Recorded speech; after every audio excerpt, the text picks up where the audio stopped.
Yes, sir. Sir రాలేదు ఇంకా. Sir, I am on. Yes, sir. So you can, Good. sir. Yeah. Good Good morning, morning, sir. trainees. Good morning, sir. Good morning, Good trainees. morning. Today, in our session, we have our special guest, Dr. Muthareddy Garu, retired degree college lecturer from SAP College, Vikarabad. So sir ఈరోజు జన జాగృతి society తరపున sir ఒక NGO activities లెక్క NGO type లో ఒక జన జాగృతి అనే society స్థాపించి తద్వారా బయోడైవర్సిటీ అవేర్నెస్ క్యాంపెయిన్ మీద వర్క్ చేస్తున్నారు. అందులో భాగంగా ఈరోజు సారు లెక్చర్లో ఈ బయోడైవర్సిటీ యొక్క ఏంటి, వాట్ ఈజ్ బయోడైవర్సిటీ, ఈ బయోడైవర్సిటీ ప్రజెంట్ స్టేటస్ ఏంటి, మరి దీన్ని మనం ఏ విధంగా దీన్ని కాపాడుకోవాలి, యాజ్ ఏ టీచర్ గా, యాజ్ ఏ స్టూడెంట్ గా, how can we contribute to keep the biodiversity for our safety and secure life, not only for us, for future generations also. And as a responsible citizen గా మనము ఈ biodiversity గురించి ఏం తెలుసుకోవాలి, ఏం చేయాలనేటువంటి అంశాల మీద ఈరోజు సార్ ముత్తారెడ్డి గారు మనకు వివరించడానికి ఉన్నారు. Really, it's a great opportunity for all of you, and I request all of you to make a notes, and if you have any questions at the end, sir will give you responses for your answer to your questions. So now I request Muthareddy sir to start the session. Good morning, sir. Good morning, sir. Very good morning, sir. Is it audible to everyone? Yes, sir. Yes, sir. Please, sir. మరొకసారి నాకు ఈ అవకాశం ఇచ్చినందుకు మీ అందరికీ ధన్యవాదాలు తెలుపుకుంటున్నాను sir. ఈరోజు మనము బయోడైవర్సిటీ అనే అంశాన్ని తీసుకుందాము. యాక్చువల్గా వాట్ ఈజ్ బయోడైవర్సిటీ అని మనం ప్రశ్న వేసుకుంటుంటాము. ఈ మధ్య కాలంలో ఎక్కువ ప్రచారం కూడా జరుగుతుంది. అయితే వైవిధ్యము అంటే ఏంటి, భిన్నత్వము, ఎవరి లోపల, జీవుల లోపల మనకు వైవిధ్యం కనిపిస్తుంది, రకరకాల జీవులు కనిపిస్తున్నాయి. దాన్ని స్టార్ట్ చేసే ముందు ఒక మాట అనుకుందాం. మనందరం మానవులం, మనందరం ఒకే రీతిగా ఉంటే ఏమై ఉండేది? అందరి ఫేషియల్ ఫీలింగ్స్ కానీ, అపియరెన్స్ కానీ, పోస్చర్ కానీ, హైట్ కానీ అంతా ఒకే రకంగా ఉంటే మనకు ఎట్లా ఉండేది? కొంతమంది అనుకుంటారు, సార్ ఇక మాకు ప్రాబ్లమే ఉండేది కాదు, మేమంతా ఒకే తీరుగా ఉన్నాము, అసలు ఫీల్ కావాల్సిన అవసరం లేదు, నేను అందంగా లేను, నేను అందంగా ఉన్నాను అనేటువంటి ప్రశ్న వస్తుంది. చాలా మంచిదే, పర్వాలేదు. కానీ దాని వెంబడే ఏమన్నా సమస్యలు వస్తాయని మీరు ఒక్కసారి ఆలోచించండి. మనం ఏదైనా అవసరం కొద్దీ ఇంటికి వెళ్తే మన తల్లిదండ్రులు ఏమనుకుంటారు, వచ్చిన వాడు మా అబ్బాయేనా మా అమ్మాయేనా అనేటువంటి భావన కలుగుతుంది. అందుకేనేమో బహుశా మనందరం వేరువేరుగా ఉండి వేరువేరు పేర్ల చేత పిలువబడడానికి ఈ మార్పులు వచ్చినాయి అనుకుంటాం. వీటిని మనం వేరియేషన్స్ అంటాం. ఈ వైవిధ్యాలు మనకు ఏ విధంగా తోడ్పడతాయి? ఇంకొక మాట చూద్దాం. అసలు వైవిధ్యం లేకపోతే మన జీవితం అంతా చప్పగా ఉండిపోతుంది. ఉదాహరణకు తీసుకోండి, ఫుడ్ అంతా ఒకే రకమైన ఫుడ్ ఉందనుకోండి, ఇంకా టేస్ట్కి విలువే లేదు, రుచి అనే పదానికి విలువే లేదు. అందరం అదే తింటాం, ఒకటే ఉంది కాబట్టి ఒకటే తింటాం. ఇవాళ మనము నేను ఎంచుకోవాలి, ఇది బాగుంది అంటే వైవిధ్యం లేకపోతే ఎంపికకు కూడా అవకాశం లేదు, రుచి అనే మాటకు అవకాశం లేదు, అర్థం లేదు. అందంగా ఉన్నాను, మంచిగా ఉన్నాను అనే మాటలకు కూడా అర్థం లేదు. అలాంటి వైవిధ్యం మనకు ఎన్నో రకాలుగా జీవుల్లో కనిపిస్తూ మనకు అది ఎంతో మేలు చేస్తుంది. నిజంగా ఈ వైవిధ్యభరితమైన జీవులన్నీ ఎక్కడి నుంచి వచ్చాయి అంటే, పరిణామ క్రమం లోపల జీవులన్నీ అవసరాలకు, అవకాశాలకు అనుగుణంగా తమను తాను కాపాడుకునే ప్రయత్నంలో కొన్ని విజయం సాధిస్తూ, కొన్ని నశించిపోతూ, పరిసరాలకు అనుకూలంగా జీవించేందుకు వాటిలో మార్పులు కలిగించుకుంటూ, మార్పులు పొందినవి జీవిస్తూ వచ్చినటువంటి ఈ భిన్న రకాలైనటువంటి జీవుల సమూహాన్నే మనము జీవ వైవిధ్యం అంటాం. ఇది దాదాపుగా 4 బిలియన్ సంవత్సరాల పరిణామ క్రమంగా ఫలితంగా ఏర్పడిందని శాస్త్రవేత్తలు చెప్తూ ఉంటారు. సార్ మీరు షేర్ స్క్రీన్ చేయొచ్చు సార్ ఇప్పుడు. Yes, sir.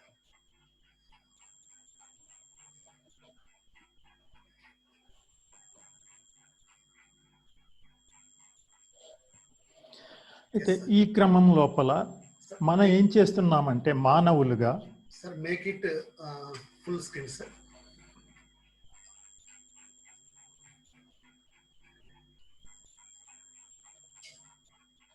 Okay, sir. మానవులుగా మనం ఏం చేస్తున్నామంటే ఈ భూమండలం మీద ఉన్నటువంటి జీవులన్నీ కలిసి ఒక వ్యవస్థగా ఏర్పడి పెద్దగా ఉంటే బయోమ్ అని, చిన్న చిన్నగా ఉంటే ఎకోసిస్టమ్స్ అని, మామూలుగా ఒక్కొక్క అన్నీ కలిసి సహజీవనం చేసుకుంటూ పరస్పర సహకారం చేసుకుంటూ జీవిస్తున్నామనే సత్యాన్ని మర్చిపోతున్నాం. మర్చిపోయి మనకంటూ ఒక గీత గీసుకొని మేమే డామినెంట్ అని చెప్పేసి మిగతా జీవుల పట్ల మనం సరైన శ్రద్ధ చూయించట్లేదు, వాటికి బతికే అవకాశాన్ని లేకుండా చేస్తున్నాం. అందుకే ఈరోజు జరిగే దుష్పరిణామాలన్నీ జీవ వైవిధ్యంలో లోటు రావడం వల్లనే. అయితే ఈ జీవ వైవిధ్యం అంటే ఏంటి, అది మనకు ఏ విధంగా ఉపయోగపడుతుందని కొంచెం మీకు నేను వివరించే ప్రయత్నం చేస్తాను. మీరంతా రేపు స్కూల్ టీచర్లు అవుతారు, చిన్నపిల్లలతో మాట్లాడుతుంటారు. కాబట్టి వాళ్ళకి మనకు ఒక్కొక్క జీవి ఏ విధంగా తోడ్పడుతుంది లేదా మనకు హాని చేస్తుంది, ఇవన్నీ ఇంటరాక్షన్స్, యాక్షన్ ఇంటరాక్షన్ అంటాం. అయితే జీవులు మనకు ఏవి కావాలని హాని చేయవు, కాకపోతే వాటి బ్రతుకు తెరువు కోసము, వాటి ఆహారం కోసం మనం ఎట్లయితే చేపల్ని మేకల్ని తింటామో అవి కూడా మనల్ని కుట్టే ప్రయత్నం చేసినప్పుడు మనం ఏమనుకుంటామంటే ఇవన్నీ మనకు నష్టం చేస్తున్నాయి అనుకుంటాం. అట్లాంటి జీవులు అన్నీ కలిసి ఒక సమతూకంలో ఉన్నప్పుడు మనం ఎదుర్కొనేటువంటి సమస్యలు చాలా తక్కువగా ఉంటాయి. అయితే చిన్న చిన్నగా మీరు ఎగ్జాంపుల్స్ తీసుకొని చెప్పాలి అంటే, ఎప్పుడు కానీ ఒక పాఠం చెప్పినప్పుడు విత్ ఎఫెక్టివ్ సిమిలీస్, వాళ్ళకు దగ్గరగా కనబడేటువంటి ఉదాహరణలు తీసుకుంటే మనం చెప్పగలుగుతాం. అసలు ఏ జీవి ఎట్లా తోడ్పడుతుంది ఒకరికి అనేది కొన్ని కొన్ని ముందు మాటగా చెప్పుకుందాం మనం. Sir, a small request, sir. Sir Use bilingual, sir. Okay okay. అయితే every organism has got its own role to play in the nature. Knowing or unknowing, it may harm us, but that is not the intention of that organism, but it is survival question. So that's why every organism has a role to play in the maintenance of this ecosystem or the biodiversity. ఇక్కడ మనం ఒకటి గమనించాలి పిల్లల్ని. You may ask, మనకు కాకి ఏం పని చేస్తుంది అని అడుగుతారు. ఒక పద్యంలో రాశాడు తెలుగు కవి, ఉదర పోషణ మాత్రకై ఉరివి మీద కాకి చిరకాలం ఉండిన ఏ కార్యం బగునని. పాపం ఆయన ఉద్దేశం ఏ ఉద్దేశంతో రాశాడో కానీ కాకి మనకు పైస తీసుకోకుండా స్కావెంజర్ గా పనిచేస్తుంది. ఉదాహరణకు చూడండి, ఒక రోజు పొద్దున్నే లేసే వరకు మన ఇంటి ముందట ఒక ఎలక చచ్చిపడి ఉంటుంది.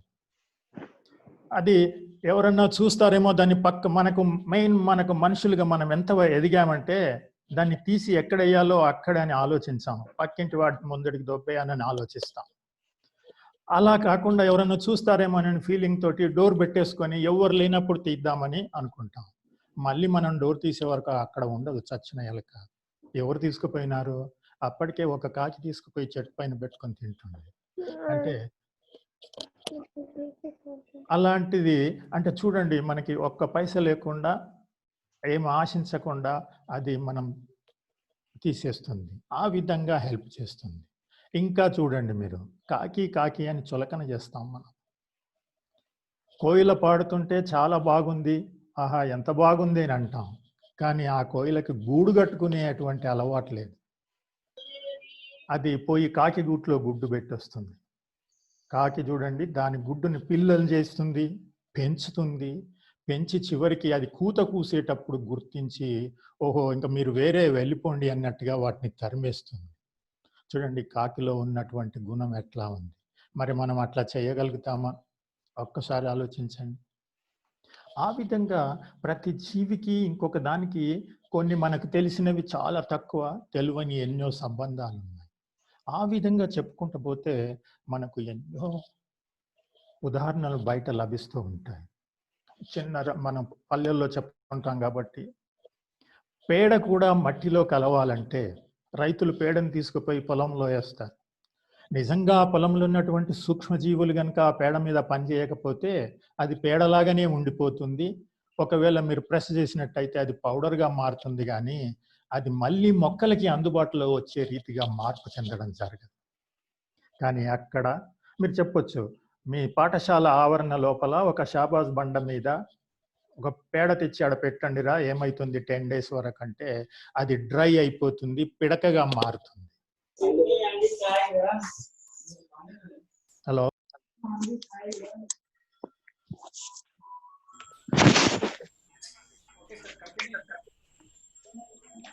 Yes, sir. You can, sir. Please.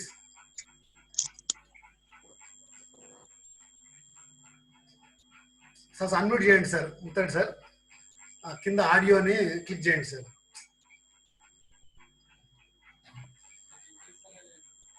Sir ఆడియోని అన్మ్యూట్ చేయండి sir.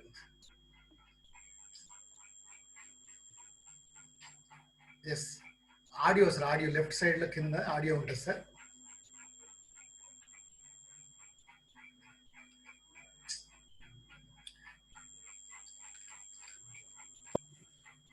okay, yes sir. is it now visible? Yes sir. Audible? Yes sir.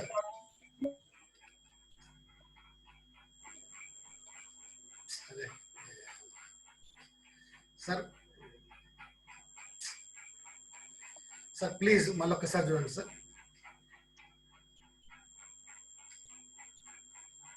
Sir మొత్తం yes sir. Okay, yes sir, sorry. Okay okay.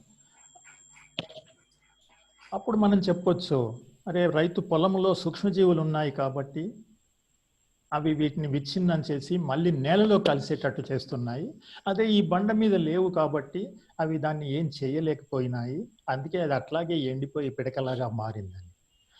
ఈ విధంగా మనం ఎన్నో ఉదాహరణలు తీసుకోవచ్చు. మనకి కాల్షియం కావాలి, కాల్షియం కావాలంటే ఎక్కడి నుంచి తెస్తామా? గోడలు గీక్కొని తింటామా మనం? కాల్షియం కావాలంటే సున్నం. మరి ఎక్కడి నుంచి వస్తుంది? మనం ఆ గింజలు తినండి, ఈ గింజలు తినండి, లేకపోతే ఇంకా ఎగ్ తినండి, లేకపోతే నువ్వులు తినండి, ఇట్లా చెప్తాం. ఐరన్ కావాలి, ఐరన్ కావాలంటే డాక్టర్ దగ్గరికి పోతే, అమ్మ మీకు ఐరన్ లేదు, లోపం ఉంది, అవునా, ఎనిమిక్గా కనబడుతున్నారు, మీకు ఐరన్ కావాలంటే మనం మేకులు తినం కదా, కుంటి కూర తినాలా, బెల్లం తినాలా, ఇవన్నీ ఎక్కడి నుంచి వస్తున్నాయి? ఇతర జీవుల నుంచి వస్తున్నాయి, మొక్కల నుంచి వస్తున్నాయి. ఆ విధంగా మన జీవన చర్యలకు, మన పెరుగుదలకు, మన ఆరోగ్యానికి, చివరికి మనం అమ్ముకొని 4 డబ్బులు సంపాదించుకోవాలంటే కూడా ఆర్థిక అభివృద్ధికి ఈ జీవ వైవిధ్యం అంతా తోడ్పడుతుంది. అలాంటి జీవ వైవిధ్యం గురించి ప్రజల లోపల అవగాహన తెచ్చినట్టయితే అట్లీస్ట్ వాటిని కాపాడే ప్రయత్నం చేస్తారు. ఎందుకంటే ఈ జీవ వైవిధ్యం ఉన్నంత వరకే మనం మనుగడ సాగించగలుగుతాం. జోనాస్ సాక్స్ అనే శాస్త్రవేత్త ఒక ఆయన, అమెరికన్ వైరాలజిస్ట్, అంటాడు, ఇంకో 50 సంవత్సరాల వరకు ఈ కీటకాలన్నీ పోయినట్టయితే మనం ఉండము, కానీ మనం పోయినట్టయితే 50 సంవత్సరాల లోపల అన్ని జీవులు మంచిగా అభివృద్ధి చెందుతాయి అంటాడు. అంటే చూడండి మనం చేసే పని ఎట్లా ఉంది అనేది ఆయన అట్లా ఒక మాటలో చెప్పాడు. ఆ విధంగా ఈ జీవ వైవిధ్యం గురించి మనం తెలుసుకునే ప్రయత్నం చేద్దాం, చెప్పే ప్రయత్నం చేద్దాం.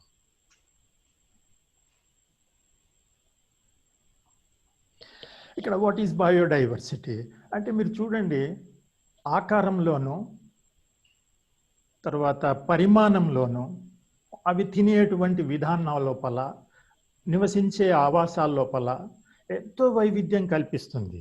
మనం అడగొచ్చు చిన్న పిల్లలకి, కుక్క నీళ్ళు ఎట్లా తాగుతుంది, పిల్లి నీళ్ళు ఎట్లా తాగుతుంది సార్? అది నాలుకతోటి లిక్ చేస్తుంది సార్. అదే మరి ఒక ఆవు ఎట్లా తాగుతుంది? ఇది స్క్వీజ్ అంటే పీల్స్తుంది సార్, సక్ చేస్తుంది. అంటే చూడండి ది మోడ్ డిఫరెన్స్ అనమాట. అంటే their water taking mechanism is different from organism to organism. Food consumption mechanism is different from organism. Like that, not only in the physiological activities, their shelter, ఆవాసం ఎక్కడ ఉంటున్నాయి. Some are living in water, some are living on the trees or some, ఎక్కడంటే అక్కడ కొన్ని జీవులు అట్లా నివసిస్తూ ఉన్నాయి. అంటే వాటి ఆవాసాల లోపల తేడాలు ఉన్నాయి, ఆకారంలో తేడాలు ఉన్నాయి, పరిమాణంలో తేడాలు ఉన్నాయి. మీరు అడగొచ్చు, బియ్యం బస్తాలో ఉన్న పురుగు నీళ్లు తాగుతుందా ఎప్పుడా అని. మరి నీళ్ళు అయితే అవసరమే కదా. అంటే అది నీరు తీసుకునే మెకానిజమే వేరుంది, దానికి జీవన చర్యల ద్వారా వచ్చే నీరే సరిపోతుంది. మరి అందుకే అది పెద్దగా పెరగలేకపోయింది. పెద్దగా పెరిగినట్టయితే మన బస్తా బియ్యం ఒకరోజే తినేది. అది అర్థమైంది. ఆ విధంగా జీవులు అవసరాలకు, అవకాశాలకు అనుగుణంగా మార్పు చెందినటువంటివి, సంతరించుకున్నటువంటివి మనగలుగుతూ మిగిలినవి వెళ్ళిపోతూ ప్రకృతి వర్ణం ద్వారా ఈ పరిణామ క్రమంలో అభివృద్ధి చెంది ఎన్ని రకాలుగా కనిపిస్తున్నాయి. సరే, ఇన్ని రకాలుగా ఎందుకు రావాలి జీవులు అని మనం అడగొచ్చు. ఉదాహరణకి పువ్వులు తీసుకోండి, మొక్కల్ని తీసుకోండి. కొన్ని మార్నింగ్ పూస్తాయి, కొన్ని ఈవినింగ్ పూస్తాయి. ఎందుకు మార్నింగ్ ఈవినింగ్ అంటే ప్రతి జీవి కూడా ఇక్కడ ఏం చేస్తుందంటే కాంపిటీషన్, పోటీని తప్పించుకునే ప్రయత్నం చేస్తుంది, పోటీ లేకుండా చేస్తుంది. అందరము బస్సులో పోతే ఎట్లా, కొందరం ట్రైన్లో పోదాం, కొందరు సైకిల్ మీద పోదాం, కొందరం బస్సులో పోదాం. ఇట్లా అంటే ఏంటి, వాటంతలు అవి ప్రకృతి లోపల మార్పులు తెచ్చుకొని పోటీ లేకుండా చేసుకుంటున్నాయి. సాయంకాలం పూసే పువ్వులు ఉంటాయి, కొన్నేమో రాత్రి పూస్తాయి, గబ్బిలాల ద్వారా పరాగ సంపర్కం జరుపుకుంటాయి. అన్ని గబ్బిలాల ద్వారానే పరాగ సంపర్కం జరుపుకుందాం అనుకున్నాయి అనుకోండి, అప్పుడు కాంపిటీషన్ వస్తుంది, వాటి పని నెరవేరదు. అందుకే చూడండి, ఒక్కొక్కటి నేను ఈ ప్రాంతంలో ఉంటాను, అందుకే మీరు ఆవరణ వ్యవస్థలో చూస్తే ఒక జీవి అంటే ఇక్కడ మీరు జాతి అనేది బాగా గుర్తుంచుకోవాలి.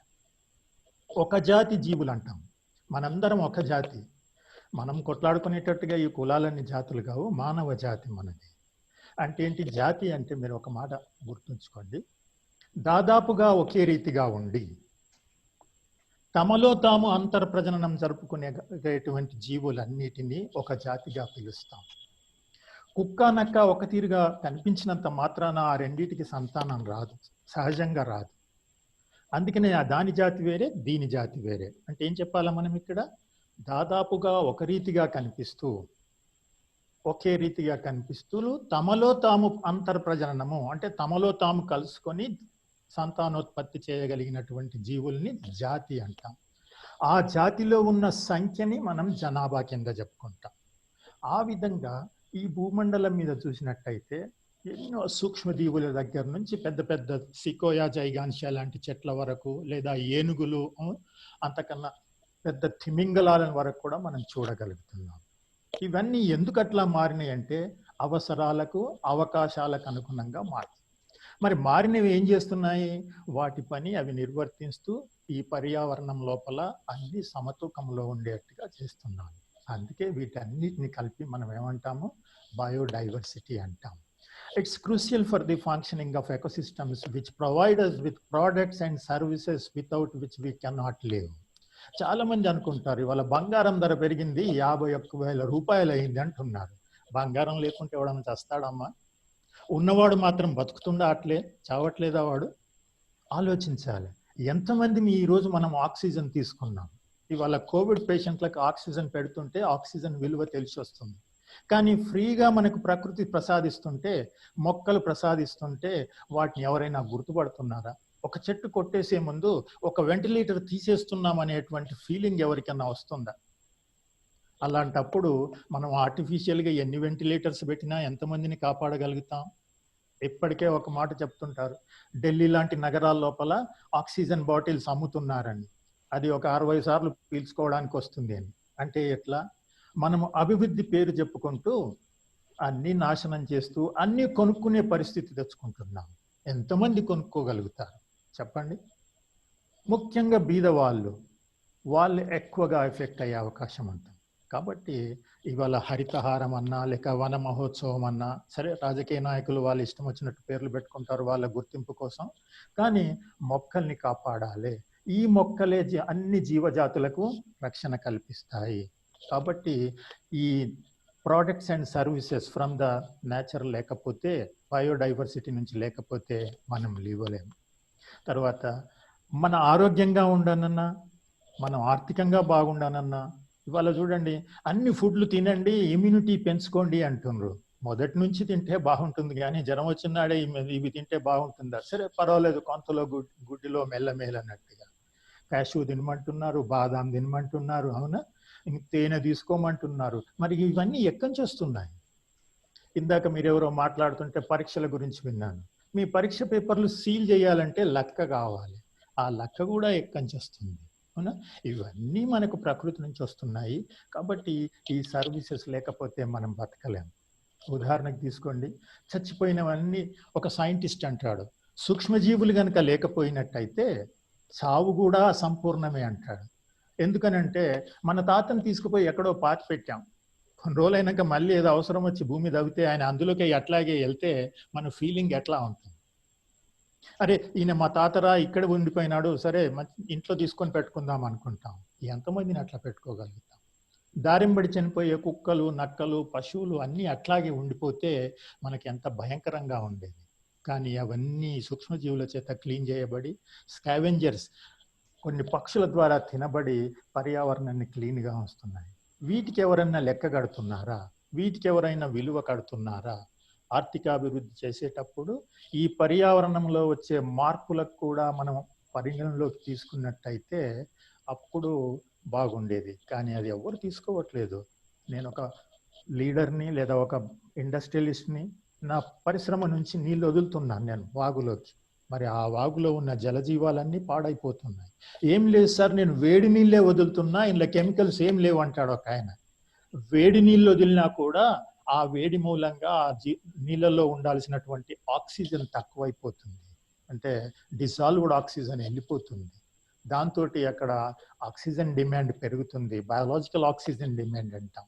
కాబట్టి ఇట్లా మనం చేసే ప్రతి పని నష్టం తెస్తుంది. అందుకని ఇవన్నీ గుర్తుంచుకుంటే ఈ జీవ వైవిధ్యాన్ని కాపాడితే మనకు బాగుంటుంది అనేది ఒక మాట.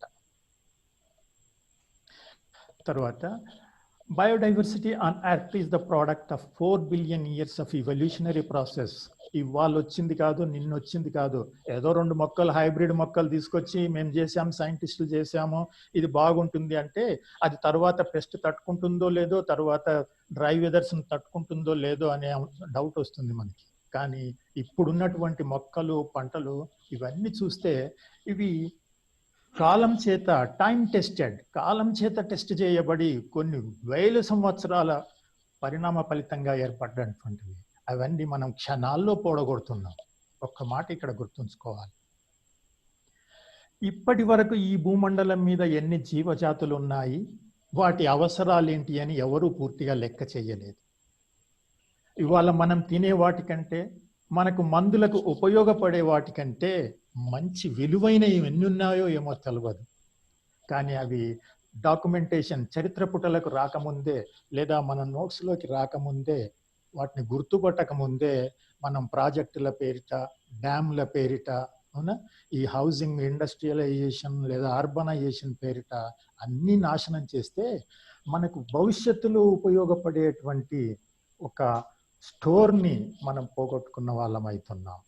ఇక్కడ చూడండి, it encompasses the web of life on earth, of which we are an integral part and upon which we are fully dependent. A rich biodiversity helps maintain the ecological balance and natural evolutionary process. The important aspect of life on earth is interdependence and interrelationship. ఇవన్నీ మనం మర్చిపోకూడదు.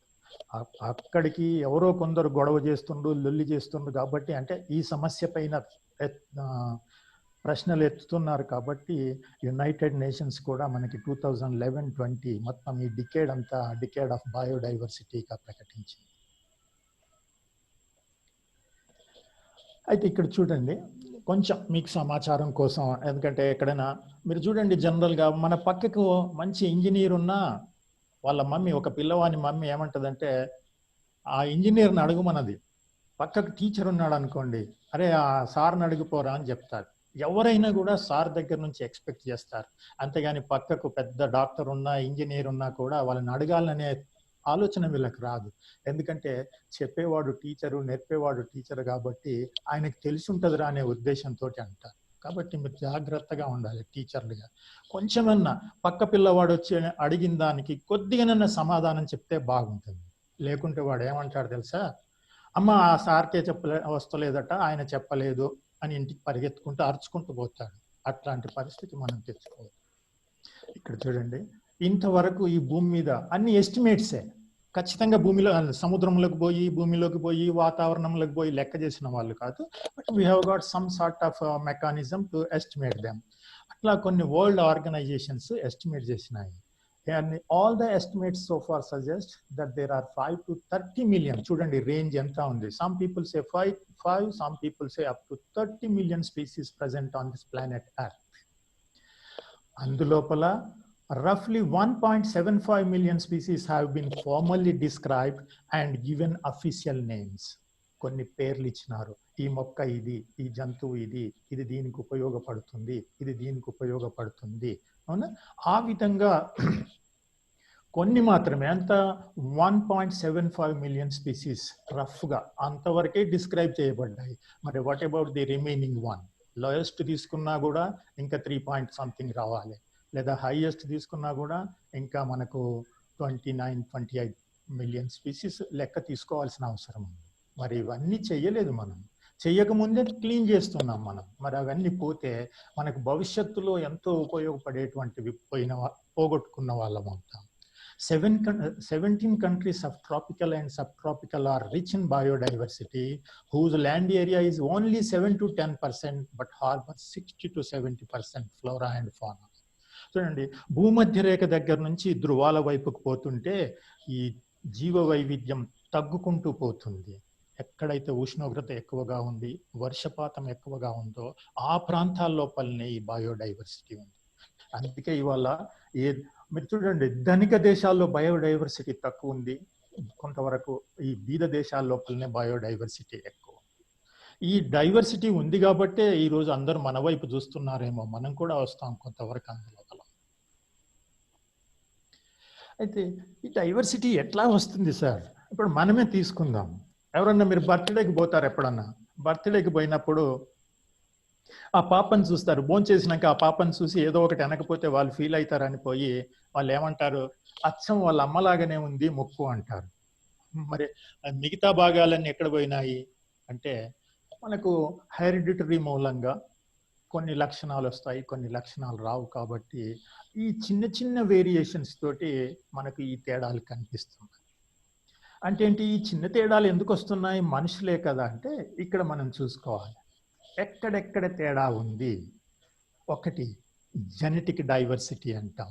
అంటే మనందరం మనుషులైనప్పటికీ కూడా మనుషుల లోపల ఈ ఉన్న జన్యువులు చాలా తేడాగా ఉంటాయి. ఏ రెండు జీవులు లైంగిక ప్రత్యుత్పత్తి జరుపుకునేటువంటి ఏ రెండు జీవులు కూడా 100% ఒక తీరుగా ఉండవు. అట్లాంటిది ఉండే అవకాశం లేదు. అది మనకు జెనెటిక్స్ లో కనిపిస్తుంది. ఇప్పుడు చూడండి, కొందరం నల్లగా ఉన్నాం, కొందరం తెల్లగా ఉన్నాం. కారణం ఏంటి? Jeans variation. కొందరిలో మిలనిన్ పిగ్మెంట్ సరిగ్గా రాదు, లేదా తక్కువ వస్తుంది, కొందరిలో ఎక్కువ వస్తుంది. ఇది కూడా మనకు ఉపయోగపడుతుంది. చూడండి, every variation at any time it will be helpful for some person. For example తీసుకోండి, నల్లగా ఉన్న వాళ్ళకు యూవి రేడియేషన్ ప్రభావం తక్కువగా ఉంటుంది అంటారు శాస్త్రవేత్తలు. ఎర్రగా ఉన్న వాళ్ళకి కొంచెం తొందరగా యూవి రేడియేషన్ ప్రభావం ఎక్కువగా ఉంటుంది, వాళ్ళకి స్కిన్ క్యాన్సర్స్ వచ్చే అవకాశం ఉంటుంది. అట్లాంటప్పుడు నాలాంటి వాళ్ళకి కొంచెం మంచిగా అనిపిస్తుంది అనమాట. ఎందుకంటే మేము నల్లగా ఉన్నాం కాబట్టి కొంచెం ఇంకా ఎక్కువ కాలం ఉండే అవకాశం ఉంటుందో ఏమోనని. అట్లాగే కొందరు లోపల ఒక్క జన్యువు లోపం లోపల సికిల్ సెల్డ్ అనీమియా అని వస్తుంది. సికిల్ సెల్డ్ అనీమియా అంటే వాళ్ళ లోపల ఎర్ర రక్త కణాలు కొడవలి ఆకారంలో వస్తాయి. అవి ఆక్సిజన్ సరిగ్గా మోయలేవు, సరిగ్గా తీసుకుపోలేవు. Carrying capacity oxygen is very less for those people. అట్లాంటి వాళ్ళు ఎన్సీసీలో ఉన్నారనుకోండి, 15 మందిలో 2-3 ఉంటే వీళ్ళందరినీ తెలియక మనం మౌంటైనీరింగ్కి పంపించినట్టయితే అక్కడ పైకి పోయే కొద్దీ ఆక్సిజన్ తక్కువ అవుతుంది, వీళ్ళకు ఇబ్బంది ఏర్పడుతుంది, వీళ్ళు చనిపోయే అవకాశం ఏర్పడుతుంది.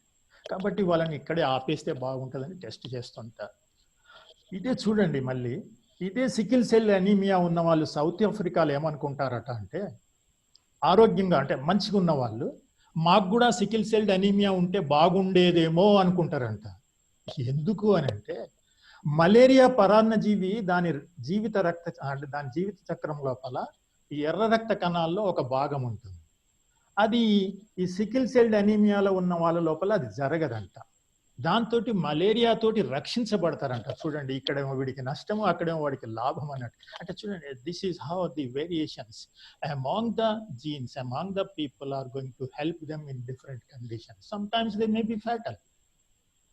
అట్లా జెనెటిక్ డైవర్సిటీ కొంచెం చూద్దాం. మనం స్పీసీస్ డైవర్సిటీ అంటే మనం ఏం చెప్పుకుంటాం అంటే రకరకాలు. ఇప్పుడు మనం మనుషులం ఒకటే రకం, అట్లా కాకుండా కుక్కలు, మేకలు, బర్రెలు, ఆవులు ఇవన్నిటిని స్పీసీస్ డైవర్సిటీ అంటే జాతులు ఎన్ని ఉన్నాయి, అక్కడ ఒకే రకమైన జాతి, ఒకే జాతి ఉందా, భిన్న రకాల జాతులు ఉన్నాయా అనేటువంటి దాన్ని బట్టి మనం స్పీసీస్ డైవర్సిటీ అంటాం. ఎకోసిస్టమ్ డైవర్సిటీ అంటే నీటితో కూడుకున్నదా, ఎడారితో కూడుకున్నదా, లేకపోతే భూ వ్యవస్థ మామూలుగా మధ్య తరగతి అనే దాన్ని బట్టి ఇవి చెప్తూ ఉంటాం. Genetic diversity it refers to the variation of jeans with in a species. మన దగ్గరనంట హ్యూమన్ జీనోమ్ ట్రాక్ చేస్తే దాదాపు 374 మిలియన్ల డిఫరెన్స్, అంటే అంతమంది అన్ని రకాలుగా ఉన్నారు. అంటే ఒక్కొక్క జీనోమ్ ఒక్కొక్క తీరుగా ఉందన్నమాట. అంటే మనము ఏ ఇద్దరు ఒక తీరుగా ఉండలేరు. కొంతమంది అడుగుతారు, సార్ ట్విన్స్ ఒక తీరుగా ఉంటారు కదా అని. అంటే మోనోజైగటిక్, ఒక అండం ఫలదీకరణం చెంది విడిపోయి ఇద్దరు వస్తారు, ఐడెంటికల్ ట్విన్స్ అంటాం. వీళ్ళ లోపల కూడా అంతా ఒక తీరుగా ఉన్న ఫింగర్ ప్రింట్స్ మాత్రం ఈయన రైట్ హ్యాండ్ది ఈయన లెఫ్ట్ హ్యాండ్కి ఉంటారంట. అట్లా మన లోపల చాలా తేడా ఉంటాయి. తర్వాత the genetic diversity enables a population to adapt to its environment and to respond to natural selection. కొందరికి ససెప్టబిలిటీ ఉంటుంది. కొందరికి ఇప్పుడు టీబీ ఉన్న వాళ్ళ దగ్గరికి అందరు పోవద్దు అని చెప్తారు.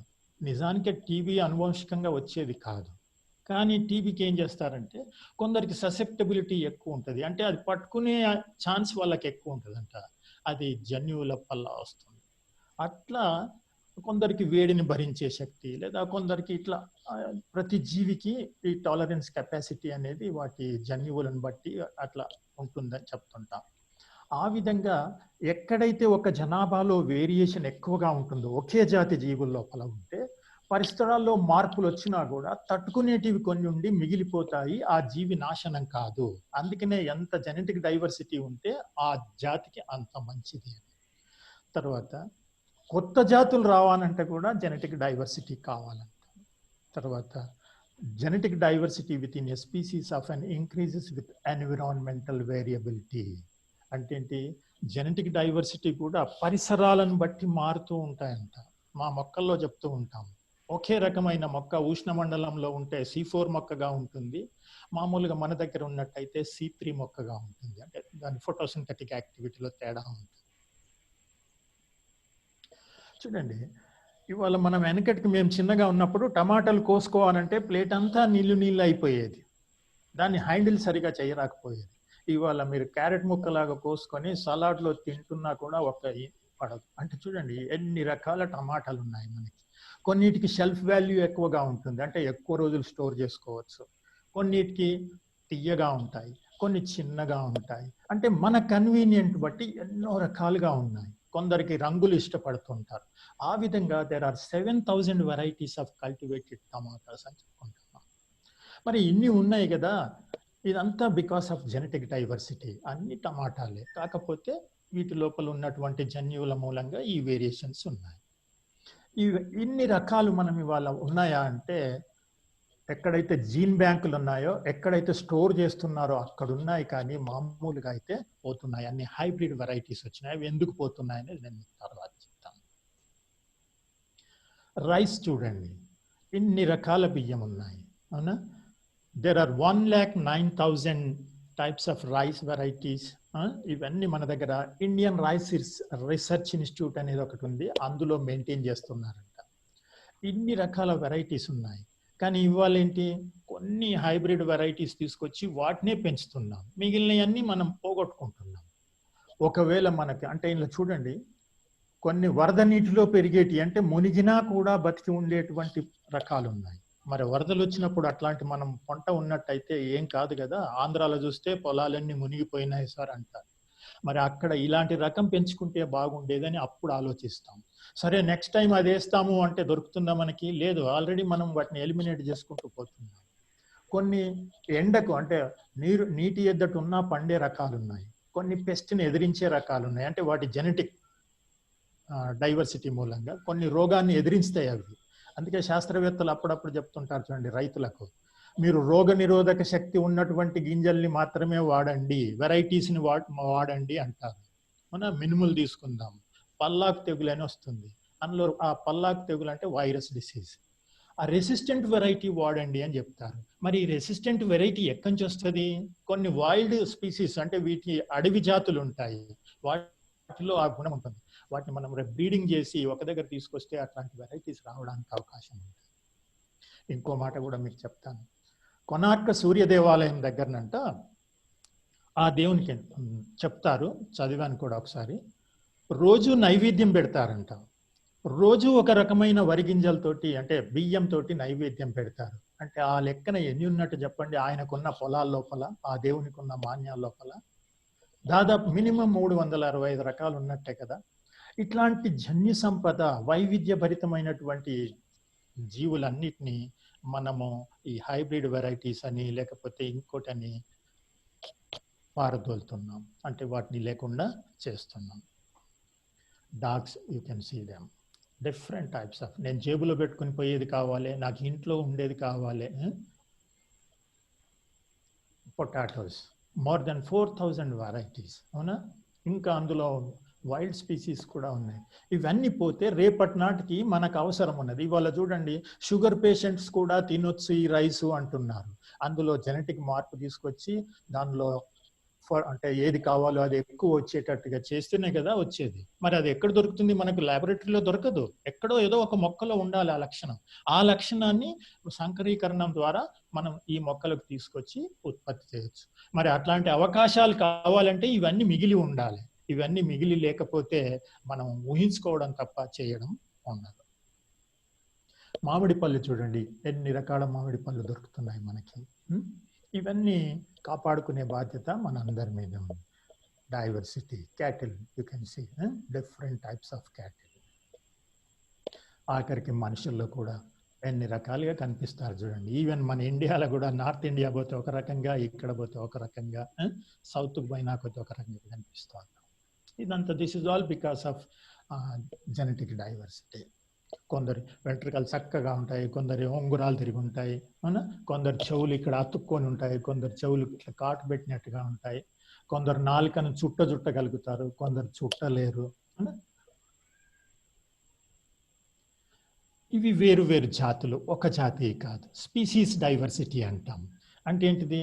ఒక ప్రాంతంలో ఎన్ని రకాల మొక్కలు ఉన్నాయి సార్, 1000 తాడి చెట్లు ఉన్నాయి, అయినా కూడా మనం ఒక్కటే స్పీసీస్ అని చెప్తాం.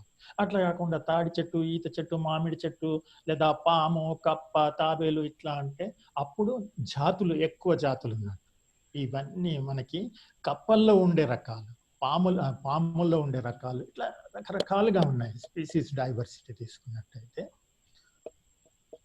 చేపలు కావచ్చు, రెప్టైల్స్ కావచ్చు, మమ్మేల్స్ కావచ్చు, బర్డ్స్ కావచ్చు, like that we have got అంటే రిచ్ బయోడైవర్సిటీ. ఇక్కడ చూడండి, ఇది మ్యాంగ్రోవ్ ఫారెస్ట్ అంటాం, సముద్రం ఒడ్డుకు వస్తుంది. అంటే ఇక్కడ ఎకోసిస్టమ్ డైవర్సిటీ అని చెప్తాం, మీకు అంత డీటెయిల్గా అవసరం లేదు. అయితే ఈ మధ్య కాలంలో వార్తల్లో వింటున్నాం, అక్కడ ఆంధ్రాలో ఈ మ్యాంగ్రోవ్లు అన్ని కొట్టేసి అమ్ముకుంటున్నారు. తుఫాన్ వచ్చినప్పుడు అవి మనకి బఫర్ జోన్గా ఉండి, అంటే ఒక షాక్ అబ్జర్వర్గా ఉండి కాపాడుతుంటాయి ఆ మొక్కలన్నీ.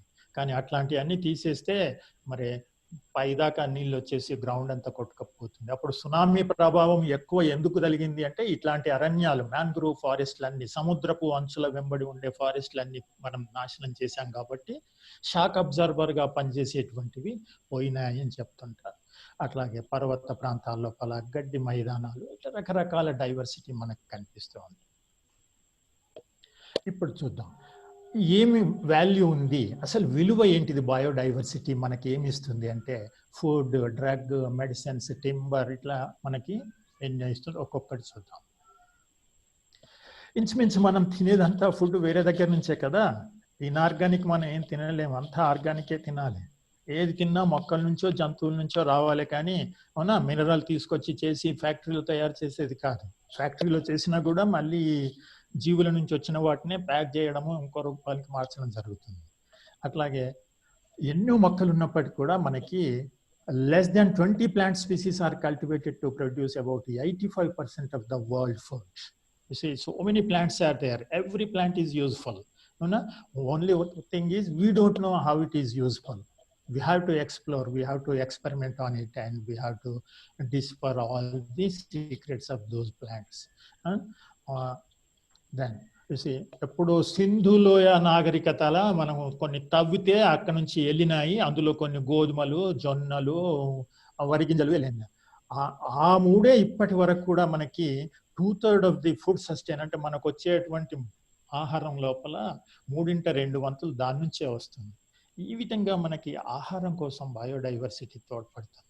ఉన్న వాటిని అన్నిటిని ఊడగొట్టేస్తే మరి ఎక్కడి నుంచి పండిస్తాం మనం, ఎక్కడి నుంచి తెస్తాం ఇవన్నీ? ఆరబుల్ ల్యాండ్ అంతా తక్కువైపోతుంది, ఇండస్ట్రియల్ అర్బనైజేషన్ ఎక్కువైతుంది.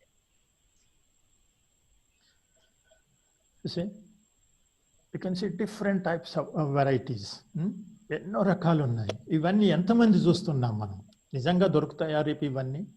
ఇవాళ అంటున్నారు రాగులు తినండి, కొర్రలు తినండి, అంటే మనకు నొప్పి వచ్చినప్పుడు తిందామంటే అవి దొరుకుతాయా? వాటిని ప్రొటెక్ట్ చేయాలి. అగ్రోబయోడైవర్సిటీ, ఇవాళ వెనకటికి ఎన్నో రకాల పంటలు ఉండేవి. We used to cultivate so many things of plants, so many types of plants or crops, but nowadays we are not cultivating them. We are after the hybrid varieties, high yielding varieties. ఎక్కడ చూసినా cotton వేద్దాం, ఎక్కడ చూసినా wheat వేద్దాం, లేకపోతే వరి వేద్దాం, అంతేగాని we are forgetting about the millets, ఇట్లాంటివన్నీ మర్చిపోతున్నాం. ఇందులో ఏమొస్తాయి అగ్రోబయోడైవర్సిటీలో? All the crop plants and their wild relatives, domesticated animals, birds, soil microbiota, pollination and seed dispersal agents. ఇవన్నీ మనకి అగ్రికల్చరల్ అగ్రోబయోడైవర్సిటీలో వస్తాయి. చూడండి, even today we are having 50,000 varieties of rice varieties ఉన్నాయి, 5,000 varieties of jowar, 1,000 varieties of mangoes, 18 breeds of chicks, 40 breeds of sheep, 27 cattle, 22 goat, ఇట్లా మనకి రకరకాలుగా ఇంకా ఉన్నాయి. వాల్యూస్ ఆఫ్ బయోడైవర్సిటీ ఈ మధ్య కాలంలో కోవిడ్ కోసం చూస్తూనే ఉన్నారు. ఆర్టిమిసియా యాన్యువా అని ఒక ప్లాంట్ ఉంటుంది. ఆ మొక్క కోవిడ్కి ఏమన్నా పనిచేస్తుందా అని చెప్పేసి కూడా ప్రయత్నాలు చేస్తున్నారు. అంటే ఏంటిది? ఇవాళ more than half of the people in the world depend on forest ప్రొడక్ట్స్కి వచ్చేసినాం మనము. ఫారెస్ట్ ప్రొడక్ట్లో చూస్తే అంటే బయోడైవర్సిటీ అంటే ఫారెస్ట్ లేని బయోడైవర్సిటీ ఉండదు. అయితే ఇక్కడ మనం ఫారెస్ట్ నుంచి వచ్చేటువంటి ప్రోడక్ట్స్ చూద్దాం. ఏదైనా పరిశ్రమ ఇవాళ ప్యాక్ చేయాలంటే కలప కానీ కర్రతో చేసిన వస్తువులు కానీ లేకుండా ప్యాక్ చేస్తున్నాం. There is hardly any industry that doesn't use wood or wood products somewhere in its manufacturing and marketing process. Amazon నుంచి ఏమో తెప్పించుకుంటున్నాం ఇవాళ, అది ఒక డబ్బాలో రావాలి. ఆ డబ్బా అంతా ఎక్కడి నుంచి వస్తుంది? మళ్ళీ పేపరు లేదా ఇట్లాంటి దాంతో ప్యాక్ చేసి అట్ట ముక్కలతో వస్తుంది. ఎక్కడ చూసినా కూడా కాటన్స్ వస్తున్నాయి, వాటికి ఇంకా బాక్సులు వస్తున్నాయి. అట్లా ప్రతి ఇండస్ట్రీ వాడుతూ ఉంటుంది. ఇంకా more than half of the people in the world depend on firewood. ఇన్ని గ్యాసులు వచ్చినా, ఇన్ని దీపం పథకాలు వచ్చినా కూడా ఇప్పటికీ కూడా కుకింగ్ అంటే వండుకోవడానికి మనకి అడవుల నుంచే కలప తీసుకుంటున్నాం. అయితే కొంతమంది ఏమంటున్నారంటే ఓ రోజు వస్తుందంట మనకి. ఏం రోజు వస్తుందంటే పొయ్యి మీదికి దొరుకుతుంది కానీ పొయ్యి కిందికి దొరకదు అని. అంటే కొన్ని గింజలు దొరుకుతాయి పైకి వేసుకోవడానికి. We will get some sort of seeds or some item to cook, but medium to cook అంటే వంట చెరుకు దొరకదు మనకు. ఆ పరిస్థితి కూడా వస్తుందో ఏమంటాం. తర్వాత ఫారెస్ట్ నుంచి చూడండి మనకి ఎన్ని ప్రోడక్ట్స్ వస్తుంటాయి. లాక్, హానీ, Hello. Honey, gum, resins, dyes, spices, fruits.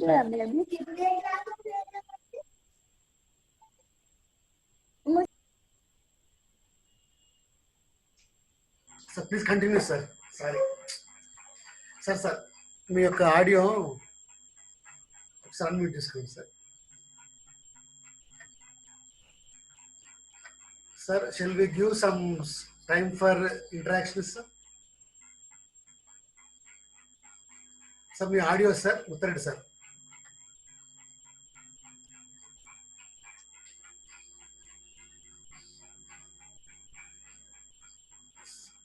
మీ ఆడియో సార్.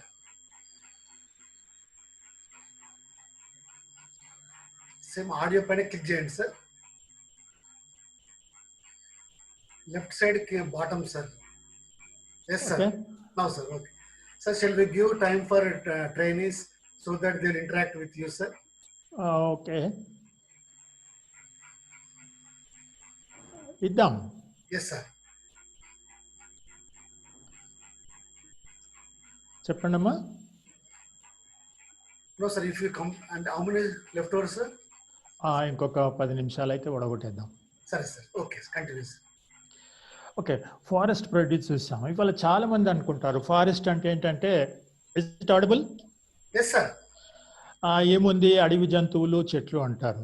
ఒకసారి చూడండి, ఇవాళ వచ్చే వరదలకు కారణం ఎవరు? ఫారెస్ట్ ఉంటే ఏమవుతుందంటే, ఫారెస్ట్ కానీ చెట్లు కానీ ఉన్నట్టయితే అవి షాక్ అబ్జర్వర్గా పనిచేస్తాయి. పైనుంచి వర్షం పడుతుంటే గడ్డి మీద కానీ, రాలిన ఆకుల మీద కానీ, కొమ్మల మీద కానీ వర్షపు నీళ్లు పడి అది ఇంపాక్ట్, భూమి మీద ఇంపాక్ట్, సాయిల్ మీద ఇంపాక్ట్ లేకుండా చేసి మట్టి కొట్టుకుపోకుండా కాపాడుతాయి.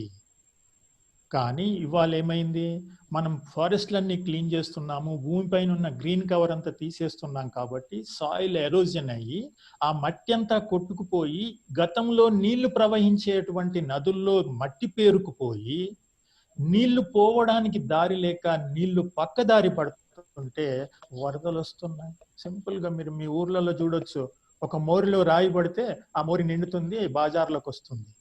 ఆ రాయి తీసేస్తే మళ్ళీ మోరిలో నుంచి నీళ్ళు వెళ్ళిపోతాయి. అట్లాగే here what is happening, when we cut all the trees in the upper catchment area, what is happening, the soil erosion is taking place and the mud and sand carried by this water is deposited in the river basins and the water could not find its way to move. That's why the flash floods are coming and so many places are inundated because of this process. ఆ విధంగా ఒక importance అంటే ఏదో మనకు కనబడ్డదే కాదు, indirect గా కూడా మనం చూస్తూ ఉండాలి. తర్వాత మెడిసిన్స్ తీసుకుంటే మనం చాలా వరకు మెడిసిన్స్ ఇవాళ ఆఫ్ ఆఫ్ ది ప్రిస్క్రిప్షన్స్ మన డాక్టర్లు రాసిచ్చేటువంటి ప్రిస్క్రిప్షన్ తీసుకున్నట్టయితే ఆఫ్ ఆఫ్ ది మెడిసిన్స్ వచ్చేటువంటి అన్ని న్యాచురల్ ప్రోడక్ట్స్ నుంచే వస్తున్నాయి. ఇవాళ సింపుల్గా అమ్మా, ఎప్పుడన్నా మీరు ఆలోచించారా, టూత్ పేస్ట్ ఎందుకు వాడాలి, మనం గోధుమ పిండి వేసి తూముకోవచ్చు కదా పళ్ళు. టూత్ పేస్ట్లో ఏముంది అని అంటే, మామూలుగా టూత్ పేస్ట్లో మీరు ఎప్పుడన్నా నమిలి చూడండి, కొద్దిగా గరుకుగా అనిపిస్తుంది, ఏదో ఇసుక నమిలినట్టు అనిపిస్తుంది. టూత్ పౌడర్ కానీ టూత్ పేస్ట్ కానీ అందులో డయాటమేసియస్ ఎర్త్ అని కలుపుతారు, అంటే చిన్న చిన్న జీవుల యొక్క షెల్స్ని పౌడర్ చేసి కలుపుతారు. దాంతో మనకి క్లీనింగ్ ప్రాసెస్ బాగా ఉంటుందని. ఆ విధంగా మనం వాడుకునే ప్రతి దాంట్లో చివరికి మీరు ఐస్ క్రీమ్ తింటారు, అవునా, వ్యానిల్లా అంటారు. వ్యానిల్లా అంటే ఏదో కొనుక్కొని తింటారు కానీ అందులో వ్యానిల్లా అని ఎందుకు అంటారని ఎప్పుడన్నా అడిగారా? It is a flavour extracted from a plant, అవునా. ఆ విధంగా మెడిసిన్సే కాకుండా మనం పూసుకునేటువంటి కాస్మెటిక్స్ లో కూడా చాలా వరకు ఇవాళ ఆలోవెరా ఫోటో కనబడితే కొంటున్నారు, అందులో ఉన్నదా లేదా చూస్తలేరు కానీ ఆలోవెరా ఫోటో కనబడుతుంది. అంటే నిజానికి అది ఉంటే బాగుంటుంది, అది కలిపితే బాగుంటుంది, అది కంపెనీ వాడి మీద ఆధారపడి ఉంటుంది. ఆ విధంగా మనకి ఎన్నో రకాలైనటువంటి మందులు మన ఆరోగ్యానికి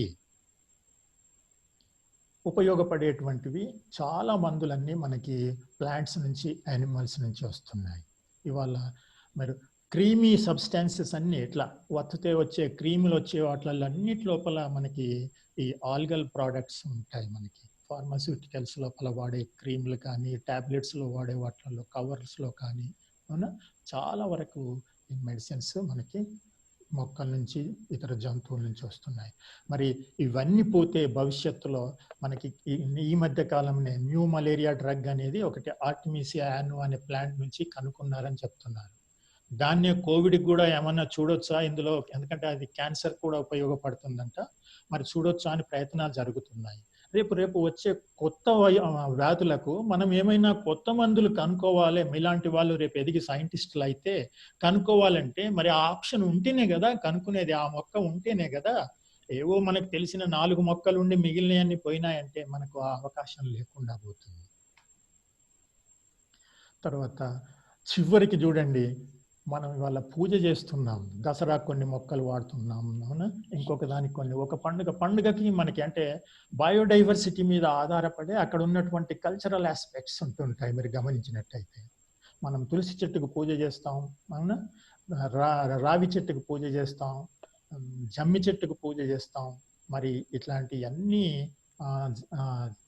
పోతే ఇవన్నీ మనకి ఎట్లా? తర్వాత బోర్ కొడుతుందంటారు, అట్లా ఫారెస్ట్కి పోదామంటాం, లేదా బోర్డ్ వాచింగ్ చేద్దామంటాం. కవిత్వం రాయాలంటే కూడా మనం 4 గోడల మధ్యలో కూర్చుంటే కవిత్వం రాదు. నేను కవిత్వం రాయాలంటే సెలయేరు పక్క కూర్చోవాలి, లేకపోతే ఒక అడవిలో కూర్చోవాలి. ఇవన్నిటికీ అవకాశం కల్పిస్తుంది మనకి biodiversity. And this is the important aspect of the biodiversity. You please try to listen carefully. Recycling of materials. You see, everything is constant. మన దగ్గర స్థిరంగా ఉంటుంది, అది ఎక్కువ లేదనమాట, అయిపోతుంది. అయితే ఇది సైక్లింగ్ కావాలి, మ్యాటర్ సైకిల్ కావాలంటే అన్ని జీవులు కలిసి చేయాలి. వాళ్ళ కార్బన్ డైఆక్సైడ్ మెయింటైన్ కావాలంటే అట్మాస్ఫియర్లో మొక్కలు ఉండాలి, ఆక్సిజన్ మెయింటైన్ కావాలంటే అట్మాస్ఫియర్లో మొక్కలు ఉండాలి. తర్వాత అవన్నీ సైక్లింగ్ ప్రాసెస్లో రావాలంటే సూక్ష్మజీవులు ఉండాలి, లేకపోతే ఈ సైకిల్స్ జరగవు. Nitrogen cycle, we have got 78% of nitrogen in the atmosphere, and we need more and more nitrogen for our body building, but we are unable to take it directly from that. We have to take from the other sources, that is plants and microorganisms will help us to get all these things. Microorganisms వచ్చి మొక్కలకి ఇస్తే మొక్కల నుంచి మనం తీసుకుంటున్నాం. Pest control. You can see in nature today we are using so many pesticides to kill these things. Our pesticides ఏం చేస్తున్నాయి? They are polluting the water bodies. They are causing so many unwanted things in the communities or among the human populations. మరి nature లో కూడా కొన్ని ఉన్నాయి. Every organism is controlled by another organism. అంటే అదే food chain లో మనం చూస్తాం. ఇక్కడ చూడండి, rat population ఎక్కువగా ఉంది. మరి rat population కంట్రోల్ చేయాలంటే పాములు ఉండాలి. మనమేమో తెలియక పాము కనబడ్డదంటే దాన్ని చంపేస్తున్నాం, కానీ అవి ఎన్ని కచ్చేటి ఉన్నాయి, ఎన్ని విషమి ఉన్నాయి అనేది మనం గమనించట్లేదు, అవునా? సో ఇన్సెక్ట్స్ తినేటువంటివి ఉన్నాయి. తర్వాత ఆఖరికి మన దోమల లార్వాల్ని తినేటువంటి చేపలు కూడా, అంటే కప్పల లార్వాలు ఉన్నాయి, చేపలు ఉన్నాయి. ఇవన్నీ తింటే దోమలు రాకపోయేది, కానీ మనం వాటిని లేకుండా చేస్తే వీటి పాపులేషన్ పెరుగుతూ పోతుంది. వేస్ట్ డిస్పోజల్, చెదలు పట్టింది అంటున్నాం. చెదలు ఎందుకు పడుతుంది? They are trying to mix the organic material in the soil by way of consuming it. Earthworms are there, అవి కంపోస్ట్ చేస్తున్నాయి, మనకి మష్రూమ్స్ వస్తున్నాయి. ఇవన్నీ వేస్ట్ డిస్పోజల్కి బాగా పనిచేస్తుంటాయి. అంటే they are tirelessly helping us to create better and good soils, enriched soils, by making this organic material to decompose.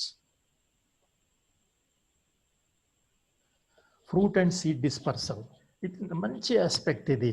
ఇవాళ హరితహారంలో మీరు చెట్లు పెడుతున్నారు, మనం కొట్టేసే చెట్లన్నీ ఎవరు పెట్టినారమ్మా?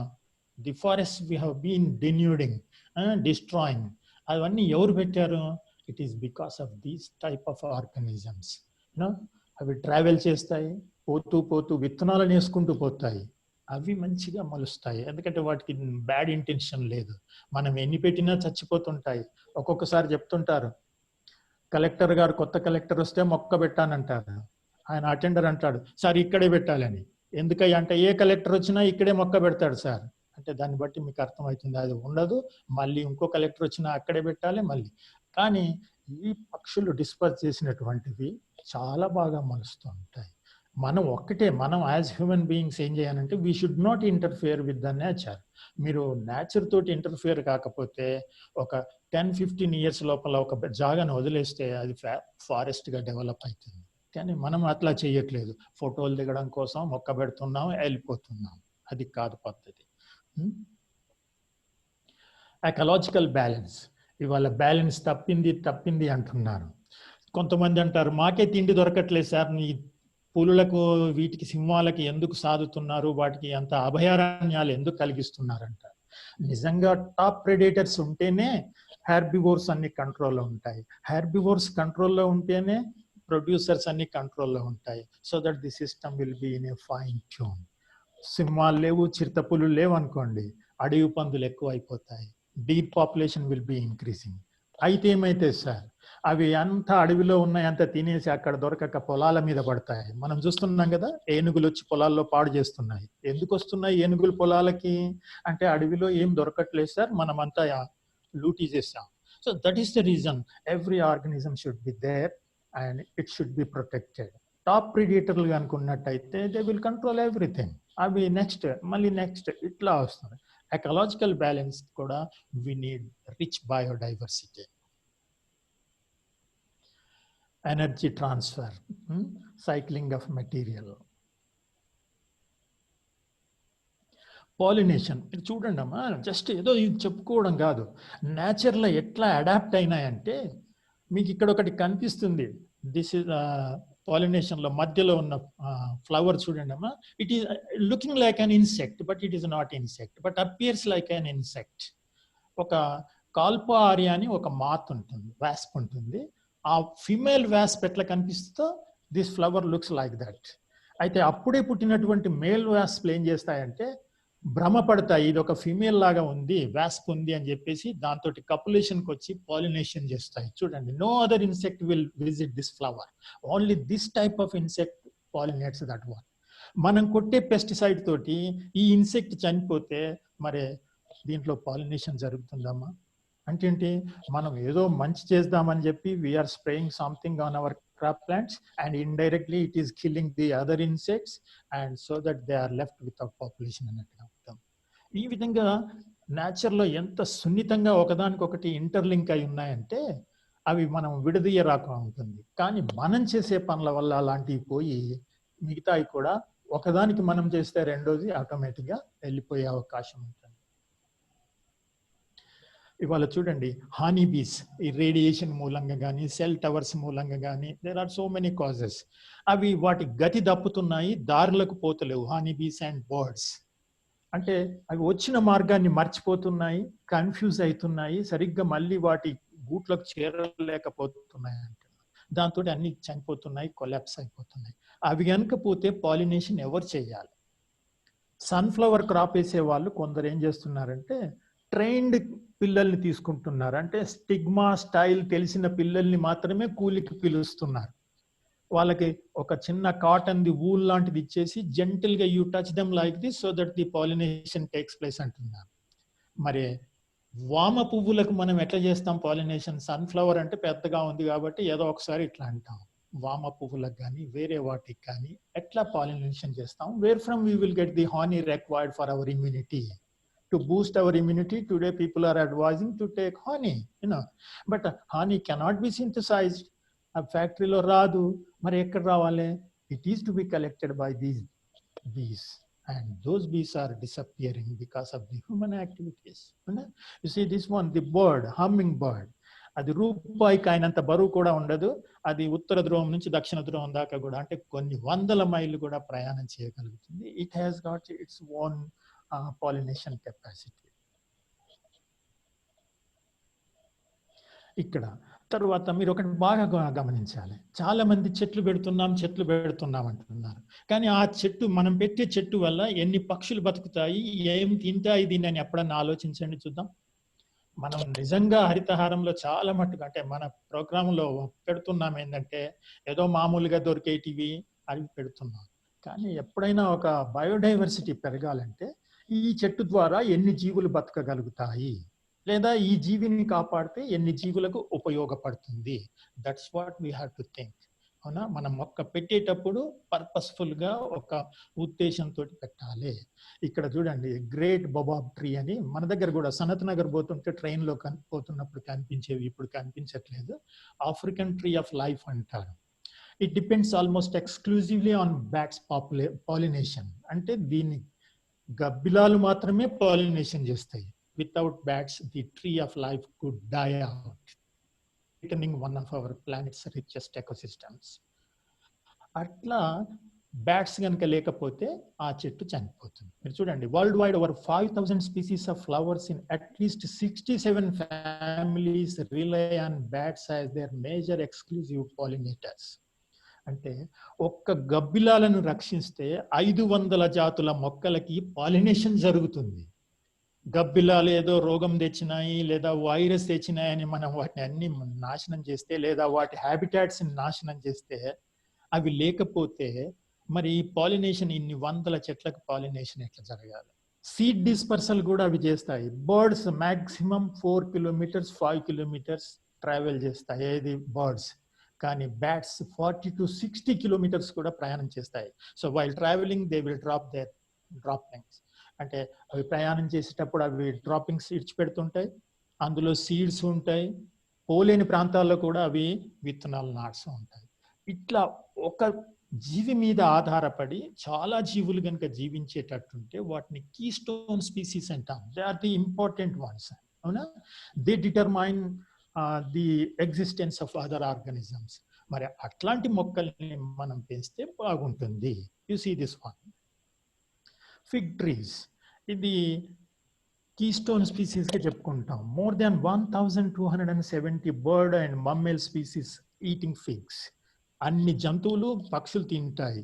No other kinds of fruit sustain so much wildlife. అంటే ఈ ఒక్క చెట్టు పెడితే ఎన్ని జాతులు జీవసిస్తాయో చూడండి. మనం పెట్టే యూకలిప్టస్ కానీ మనం పెట్టే కానుగ చెట్టు కానీ చూస్తే ఎన్ని జంతువులు బతుకుతాయో మీరు ఆలోచించండి. అవునా?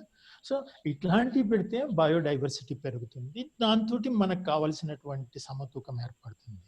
Figs can be found year round, help survive birds and animals even in tough times, which also help disperse seeds of thousands of other trees. ఆ విధంగా హరితహారం, మీరు ఏదైనా హరితహారం ఇంపార్టెన్స్ అనుకుంటే కూడా, sir why can't we go for this type of plants instead of planting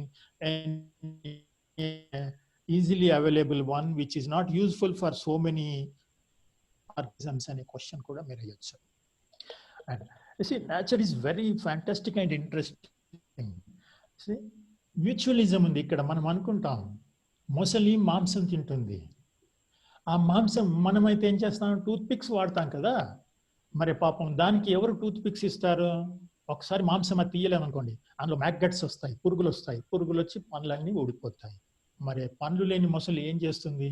ultimately it will die. అట్లా కాకుండా Egyptian ప్లోవర్ అని ఒక బర్డ్ ఉంటుంది. ఆ బర్డ్ మొసలి నోరు తెరుచుకున్నప్పుడు లోపల పోయి డెంటల్ డాక్టర్ మాదిరిగా క్లీన్ చేస్తుంది, అక్కడ ఉన్నటువంటి మ్యాగట్స్ తినేస్తుంది, ఇరుక్కుపోయిన మాంసాన్ని తినేస్తుంది. మనం ఈ బర్డ్ని ఎలిమినేట్ చేస్తున్నాం ఎందుకంటే పొల్యూషన్ ద్వారా. మరి అప్పుడు క్రాకడైల్ ఉంటుందా? ఉండదు. ఇట్లా ఒక జీవికి లింక్స్ ఉన్నాయి. Mutualism, that's what you have to understand. And you say, మీరంతా పల్లెటూర్ల నుంచి వచ్చిన వాళ్ళు ఎక్కువ మంది ఉంటారు. పశువులు పోతుంటే కొంగలు పోతుంటాయి వాటి వెంబడి. వాటికి ఫ్రెండ్షిప్ ఏముందమ్మా? Have you ever try to understand what the relationship between these cattle and these cranes? అంటే అక్కడ చూస్తే ఏంటంటే ఎందుకు పోతున్నాయి వీటి వెంబడి అనుకుంటాం మనం. నిజానికి ఈ క్యాటిల్ నడుస్తుంటే వైబ్రేషన్ వస్తుంది, అది ఫ్రూట్ అక్కడ వేయగానే అందులో దాక్కున్న ఇన్సెక్ట్స్ అన్ని ఎగురుతాయి అన్నమాట దాని వైబ్రేషన్కి. అప్పుడు వీటికి ఈజీగా కనబడుతుంది, తింటుంటాయి. చూడండి, దట్ ఈస్ ద రిలేషన్షిప్. ఇప్పుడు క్యాటిల్ రాలేదనుకోండి, ఇవి ఎంత పోయినా వాటికి అవి కనిపించవు. ఇంకొకటి ఇక్కడ కింద మీరు డీర్ చూడండి, దాని చెవుల్లో కూడా తింటున్నాయి అవి. మీకు హెడ్ లైన్స్ వస్తే మమ్మీ వాళ్ళు చూస్తారు మీకు, మరి వాటికి ఎవరు చూడాలమ్మా? In nature this is the arrangement. See, mutual understanding, mutualism. They are eating all the bugs present on the skin. అన్ని చిన్న చిన్న పెయిన్లు, లైస్ ఇట్లాంటివి ఉంటే అన్ని తినేస్తున్నాయి. And also they will alert the animals. వేటగాళ్ళు దూరం నుంచి వస్తుంటే పక్షులకు తొందరగా కనిపిస్తుంది కదమ్మా, అవి అరవగానే ఇవి పారిపోతుంటాయి. So this is the relationship among the organisms. ఇంకొకటి ఇక్కడ చూడండి, మీరంతా రేపు గొప్ప గొప్ప వాళ్ళు కావాలి, మేము ఏదైనా కనుక్కోవాలి సార్, అందరూ మాకంటే ముందు కనుక్కొని ఏం లేకుండా చేసిపోయింది అనుకుంటారు మీరు. మరి ఎందుకంటే అన్ని లేకుండా చేస్తున్నాం కదా. ఇక్కడ వెల్క్రో అనేది ఒకటి వస్తుంది. మీరు బెల్ట్లు చూస్తుంటారు, బ్యాగులు కానీ షూ కానీ, ఈ ముఖ్యంగా ఈ బీపీ చెక్ చేసే వాళ్ళు ఇక్కడ కట్టినప్పుడు ట్రక్టర్ మన శబ్దం వస్తుంది చూడండి. That is simple discovery. ఒక అగ్రికల్చర్ ఇంజనీర్ అక్కడ కూర్చుండి చూస్తుంటే పల్లేరుకాయలని దొరుకుతాయి మనకి. ఆ పల్లేరుకాయలు కొడితే పట్టుకుంటాయి, మళ్ళీ లాగితే వస్తాయి. అరే ఇది ఏంటి, ఇది పట్టుకుంటుంది లాగుతుంది, దీన్ని మనం ఏ విధంగా ఉపయోగించవచ్చు, బయోమిమిక్రీ అంటాం. అట్లా చూసి ఆయన అవి తయారు చేశాడు కాబట్టి ఇవాళ మన బ్యాగ్లకు కానీ, షూ కానీ, లేదా బీపీ కొలిసేటువంటి ఇక్కడ కట్టే బెల్ట్కి కానీ, చిన్నపిల్లల షూస్ కానీ, ఇవన్నీ మనం ఉపయోగిస్తున్నాం. ఎక్కడి నుంచి వచ్చింది మరి? అది నేచర్ని అబ్జర్వ్ చేసాం కాబట్టి వచ్చేసింది. అట్లాగే ఇటు సైడ్ చూసినట్టయితే, లెఫ్ట్ సైడ్ చూస్తే మనం సోలార్ ఎనర్జీ అంటున్నాం. Where from we have got this idea solar energy? Just looking at the plants. ఓహో అవి ట్రాప్ చేస్తున్నాయి కదా, why can't we trap the solar energy అనే ఉద్దేశంతో దాన్ని మనం ట్రాప్ చేసాం. ఈ మధ్యలో ఒక బిల్డింగ్ ఉంది చూడండి అమ్మా, అది జింబాబ్వేలో ఉంటుంది, హరారాలో. ఈస్ట్ గేట్ బిల్డింగ్ అని పిలుస్తారు దాన్ని. రాబర్ట్ ముగాబే లేన్ ఏదో అని అవెన్యూ అని పిలుస్తారమ్మా అక్కడ. So that building is totally divide of this power. అక్కడ అసలు ఎలక్ట్రిసిటీ కానీ ఎట్లాంటి పవర్ వాడరు. It is naturally cooled, naturally maintained. మరి ఎట్లా మెయింటైన్ అవుతుంది సార్ అందులోపల కూల్నెస్ కానీ హీట్ కానీ అంటే, just observing the termite hills. పుట్టలు అంటాం చూడండి మనం, చదల పుట్టలు. ఆ హిల్స్ని చూసి, టర్మైట్ హిల్స్ని చూసి అందులో మెకానిజం ఎట్లా ఉంది, అవి ఎట్లా చల్లగా ఉంటున్నాయి, అందులో ఈ జీవులు చల్లగా ఉంచుతాయి, కూల్ అట్మాస్ఫియర్ ఉంటుంది. And why can't we adapt అని చెప్పేసి అట్లా అడాప్ట్ చేసి, that is the first building in the world. అవునా, సమ్వేర్ ఇన్ 1996 ఆ ప్రాంతాన్ని ఎప్పుడు కట్టినట్టుందమ్మా. అట్లా రాను రోజుల లోపల మనం ఈ పవర్ వాడకుండా ఈ నేచర్ని చూసి మనం ఇట్లాంటివి చేసుకుంటే ఈ ఖర్చులు, ఈ కాలుష్యాలు ఉండవు కదా. అట్లాగే ఇక్కడ చూస్తే మీరు బుల్లెట్ ట్రైన్ అంటారు. బుల్లెట్ ట్రైన్ మొట్టమొదలు కనుక్కున్నప్పుడు అంటే అందులో ప్రయాణించినటువంటి ప్రయాణికులు ఎందుకు వచ్చామరా ఇందులోకి అనుకున్నారంట, అంత సౌండ్ భరించలేకపోయినంట. Then they have thought in a different way, how best we can avoid this problem అంటే, ఇక్కడ ఒకటి బోర్డు ఉంది చూడండి, మామూలుగా బాటిళ్ళ మీద కనిపిస్తుంది. ఈ మాట మీకు నేను చెప్పకూడదు. కింగ్ ఫిషర్, అది నీటిలో పోయి డైవ్ చేసి మళ్ళీ చక్కగా వస్తుంది. ఎందుకు ఇంత శబ్దం లేకుండా ఇది వస్తుంది అని చూస్తే, ఓహో ముందట సన్నగా ముక్కు ఉంది కాబట్టి, ఏరోడైనమిక్ గా ఉంది కాబట్టి అట్లా మనం పెడితే ఇవాళ ఈ ట్రైన్ కూడా సౌండ్ రాదేమో అనుకున్నాను.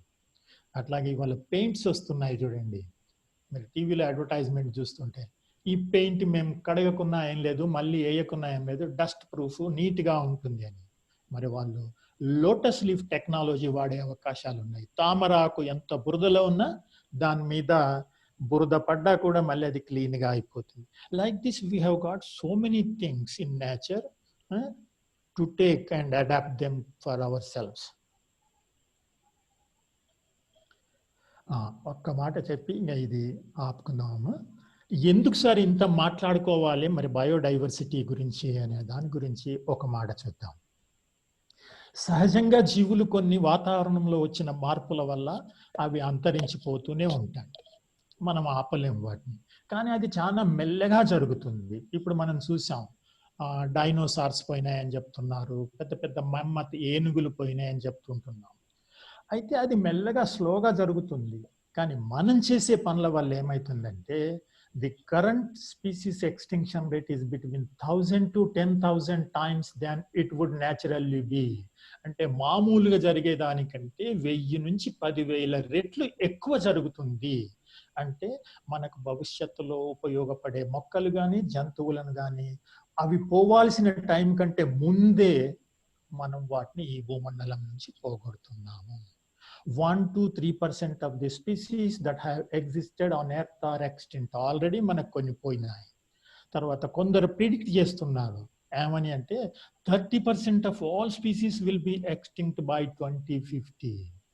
అంటే మీరంతా మా వయసుకు వచ్చి ఇంకా మాకన్నా కొంచెం పెద్దవాళ్ళు అయ్యేవరకు ఇప్పుడు ఉండేటి చాలా వరకు పోతాయని చెప్తున్నాను. Approximately 1,40,000 species are lost per year. That means 100 to 200 per day. రోజు ఇన్ని పోతున్నాయంటే మరి మనకు అది నష్టం కాదా? ఓజోన్ పొర తక్కువైంది అంటే మనం ఏదో ఒకటి చేసి ఓజోన్ పొరను కాపాడుకోవచ్చు, పునరుద్ధరించుకోవచ్చు. కాలుష్యం అయింది అంటే మళ్ళీ ఏదో ఒకటి చేసి కాలుష్యాన్ని తగ్గించుకొని నార్మల్ స్థితికి తేవచ్చు. కానీ ఒక్కసారి ఒక జాతి ఈ భూమండలం మించి పోయిందంటే it is impossible to get it back. Okay, ఇక్కడ ఒక చిన్న కథ చెప్పాల్సి వస్తుంది మీకు. మనం ఏం చేస్తున్నామంటే మంచికో చెడుకో కొన్ని మంచి అనుకొని చేస్తున్నాము, కానీ అది ఎట్లా వస్తుంది అనేది ఒక్క మాట చెప్పేస్తాను ఇది. ఓకే, ఒకసారి ఏమైందంటే somewhere in 1950s Malaysian villages లోపల ఈ మలేరియా వ్యాధి ఎక్కువ అవుతుంటే DDT కొడదాము అని చెప్పేసి ప్రపంచ ఆరోగ్య సంస్థ వాళ్ళు DDT అక్కడ కొట్టించారు. జనరల్గా DDT రాగానే మంచి పని చేసింది, అది దోమలన్నీ చచ్చిపోయినాయి, వాళ్ళకు మలేరియా రావడం లేదు. కానీ ఏమైందంటే ఆ DDT కొట్టినప్పుడు కొన్ని రోజులకు అక్కడ అన్ని గుడిసెలు, ఆ గుడిసెలన్నీ కూలుతున్నాయంట. వాటికి పైన కప్పు కర్రలతో వేసి ఉంటుంది. కూలుతుంటే ఇదేంటబ్బా గుడిసెలు కూలుతున్నాయని చూస్తే ఆ కర్రల్ని తినే పురుగులు ఎక్కువైపోయినాయంట. మాత్ అంటే లార్వాలు. ఎందుకు ఎక్కువైపోయినాయి ఇవి అని అంటే మనం కొట్టిన DDT తోటి ఈ దోమలే కాకుండా ఈ పురుగులను తినే పురుగులు కూడా చనిపోయినాయి అని చెప్పినారు. ఓహో, అంటే మనం ఏం చేసాము, ఒక పురుగు చనిపోవాలని మందు కొడితే అది ఇంకో పురుగును కూడా చంపేసింది, దానివల్ల వీళ్ళ గుడిసెలు కూలిపోతున్నాయి. అదొక ప్రభావం. రెండవది ఏమైందంటే DDT బయోడిగ్రేడబుల్ కాదు, తొందరగా డిగ్రేడ్ కాదు. ఇది మనం ఏమంటామంటే లిపోఫిలిక్ అని చెప్తాం, అంటే ఫ్యాట్లు కొవ్వుల్లో ఇది ఎక్కువగా కరుగుతుంది. కాబట్టి ఏది తిన్నా కూడా దాని శరీరంలో ఉంటుంది కానీ విసర్జించబడదు. ముందేంది, ఆ DDT అంతటా పడితే అక్కడున్న బొద్దింకలు తిన్నాయంట. ఆ బొద్దింకల్లో అది చేరిపోయింది. ఆ బొద్దింకల్ని అక్కడ ఒక గెకాక్స్ అని బల్లులు ఉంటాయి, ఆ బల్లులు తిన్నాయి. ఆ బల్లుల్ని పిల్లులు కూడా తిన్నాయి. దాంతో ఏమైతుంది, ఇది at every stage the concentration of the DDT is increasing. అంటే బొద్దింకల్లో కొంచెం ఉంది, ఆ బొద్దింకల్ని 10 బొద్దింకల్ని ఒక బల్లి తిన్నదనుకుందాం, ఆ బల్లిలో 10 అయ్యింది. అలాంటి బల్లుల్ని 10 ఒక పిల్లి తిన్నదనుకుందాం, ఆ పిల్లిలో 100 అవుతుంది. అంటే చివరికి వచ్చే వరకు అది కాన్సన్ట్రేషన్ పెరిగిపోతుంది. This is what we call biomagnification, జీవ సంచయనం అంటాం. మరి ఏమైంది పిల్లి అంటే పిల్లులు చనిపోతున్నాయి. అక్కడ పిల్లులు చనిపోతే సంతోషం ఎవరికి, ఎలకలకు కదా. ఆ ఎలుకలు ఎక్కువైపోయి ప్లేగు వ్యాధి ఎక్కువ అవుతుందండి అక్కడ. చూడండి, కొండ నాలుకకు మందు పెడితే ఉన్న నాలుక ఊడిపోయింది అన్నట్టు, మనం మంచి ఉద్దేశంతో DDT కొట్టి మలేరియాను తక్కువ చేసే ప్రయత్నం చేసినా అవి వేరే జీవులను చంపేసి పర్యావరణంలో ఎట్లాంటి మార్పులు తెచ్చినాయి. మరి చివరికి ఏమైంది, ఆ ఎలుకల్ని ఎవరు చంపాలి అంటే లోకల్ పిల్లులు అయితే చంపట్లేదు, ఎందుకంటే అవి DDT ఎక్కువైపోయి పని చేయకుండా అయిపోతున్నాయి, చనిపోతున్నాయి. అందుకనే వాళ్ళు మళ్ళీ హెలికాప్టర్స్ లోపల, విమానాల లోపల పిల్లులను తెచ్చి, కొత్త పిల్లులను తెచ్చి అక్కడ వదిలేయాల్సి వచ్చింది. ఆపరేషన్ క్యాట్ ట్రాప్ అంటారు. చూడండి, మనిషి తెలివి కల్లవాడు, ఎట్లాంటి పనులు జరుగుతున్నాయి. అవునా, కాలుష్యంతో ఇవన్నీ చనిపోతున్నాయి. జస్ట్ వెళ్ళిపోదాము. తర్వాత బయోమాగ్నిఫికేషన్ తోటి, యూట్రాఫికేషన్ తోటి జీవజాతులు చాలా వరకు చనిపోతున్నాయి.